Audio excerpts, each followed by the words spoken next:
10 choices na dapat gawin ng mga kalalakihan. Sa buhay natin ngayon, it's clearly undeniable na may mga choices each and every one of us should make. Especially sa kagaya nating mga lalaki. Our video today will talk about the 10 choices every man must make sa kanilang buhay. We may not be at the point na nakakonfront natin ang mga choices na ito. But rest assured kapatid, the time will come when dapat talaga tayong mag-make ng choice. At when that time comes, dapat prepared tayo sa things every man should know before making choices they must make in regards sa kanilang values, self, and future. But before we begin, don't forget to like, subscribe, and comment kung ano ang most difficult choice you had to make so far sa buhay nyo. Stay tuned din sa last essential choice sa video namin na ito. It's very important na alam nyo ito. Now let's get started sa top 10 questions and choices every man must decide on sa buhay nila. Number 1. What does being a man mean to me? Sa ating post-bro, post-metrosexual society, at amidst questions tungkol kung ano talaga classifies as toxic masculinity, being a man has never been so complex. Ang question na ito is very personal for each individual man. There comes a time na talaga nating kailangan i-define ang what being a man mean to us. Ano ang core values, principles at mannerisms ang dapat nating i-adapt to be called a man on our own terms? Sa mga recent years and even before nag-venture tayo into adulthood, we used to replicate kung ano ang ginagawa ng mga fathers natin o kaya ang ibang father figure sa buhay natin. Ang question na ito is scary dahil hindi natin ito masasagot by going on autopilot and mag-parrot sa sinasabi ng ating father figures o kaya ang macho alpha male characters sa TV. It's a question na kailangan ng conscious choice natin. How do I want to be as a man in this world? Ang answer natin is born from personalization as opposed sa outdated stereotypes. Number 2. Who inspires me? Whether gusto natin o hindi, kailangan natin i-accept na we are the super mean-some parts of the people na we spend time with the most. Whether it be ang blood father natin, stepfather, friends, o kahit nga ang priest natin sa church, ang influence na kinocontribute nila directly affects our personality kapag tatanda tayo. Napaka-importante to have someone that inspires you, a mentor, para tulungan tayo mag-grow not only as people, but as men. Mabuti if close lang kayo sa inspiration nyo. Pero even if hindi, pwede natin sabihin Bill Gates. And even ang basic awareness sa qualities ni Bill Gates ay makakatulong sa atin to grow into the person we aspire to be. If may mag-i-inspire sa atin, it lights up a flame deep sa ating heart at subconsciousness. Ang determination at motivation is up to us. We have to choose to turn up the flame within ourselves para makamit natin ang ating ambitions. Number 3. What would I do if I couldn't fail? Let's be honest, ang fear of failure can indeed be crippling.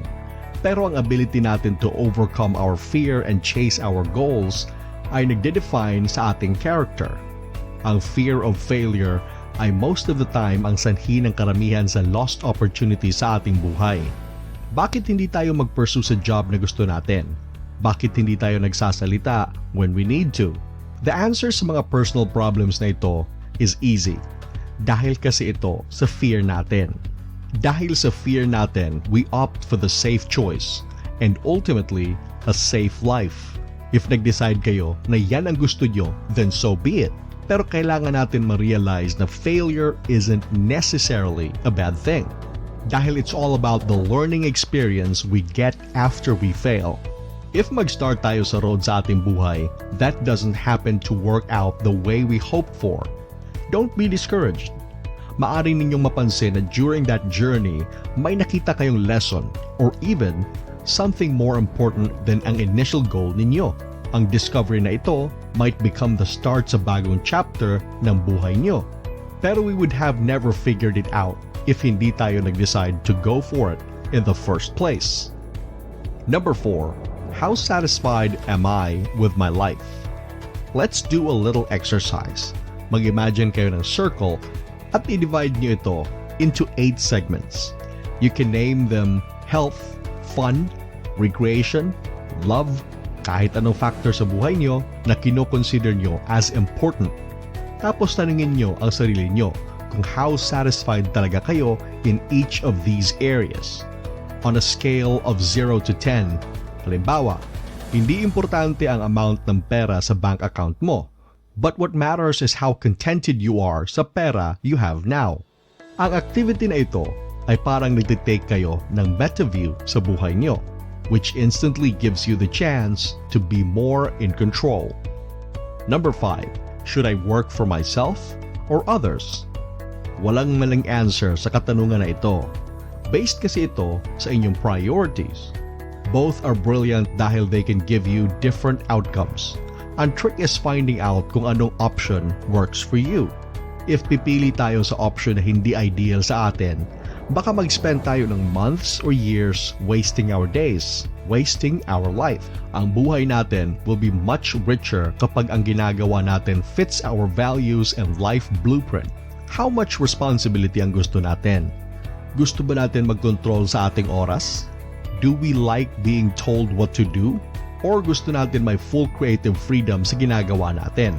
Ang lahat ng sagot sa mga questions na ito will give you the best life has to offer para sa iyo. But kailangan nyo talagang magtanong to find out. Number 6. What does fun look like to me? Admit it. Sa age natin ngayon, where ang ating childhood is but a distant memory, pero ang retirement natin is still an abstract concept. Sadyang nahihirapan talaga tayong mag-remember that hindi krimen ang pag-i-enjoy sa ating sarili. Fun give us life, hope, at nagpo-provide ito ng balance. Pero sa point natin ngayon, ang mga bagay that used to be fun noong bata pa tayo or when we were still teens might no longer be relevant sa ating mature life.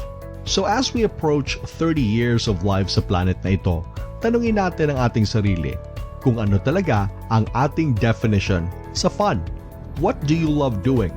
Kadalasan ng mga tao, kagaya natin, who are approaching their 30s are so focused sa trabaho natin, we almost forget na ang buhay natin is not there para lang magtrabaho tayo. Ang good amount of fun sa ating daily schedule can enhance our career, pati na din ang ating quality of life. Number 7. Is marriage for me? Ang pagkakasal is something most people won't even question. Sadyang given na ito sa social climate natin ngayon. Pero slowly but surely, we're beginning to realize na baka na-overhype lang talaga ang allure ng marriage. Usually, ang mga rebels at high achievers ay nagtatanong ng ganito. Anong meron sa marriage? What do you like about it? How does it serve ang buhay mo? At buhay ng iyong partner? At ang pinaka-importante, does it support your life vision? Kasi if hindi nyo kailangan mag-settle sa traditional relationship process at dynamic. Be creative and free to design ang relationship dynamic with your own rules. Number 8. Is parenting for me? Similar ito sa societal assumption of marriage. Ang karamihan sa atin will assume na gusto nila magkabata without questioning ang responsibilities at trials that come with bringing a new life sa mundo natin. Ang mindset na ito is very dangerous. This is the main reason kung bakit nakikita natin ang mga homeless kids sa kalsada.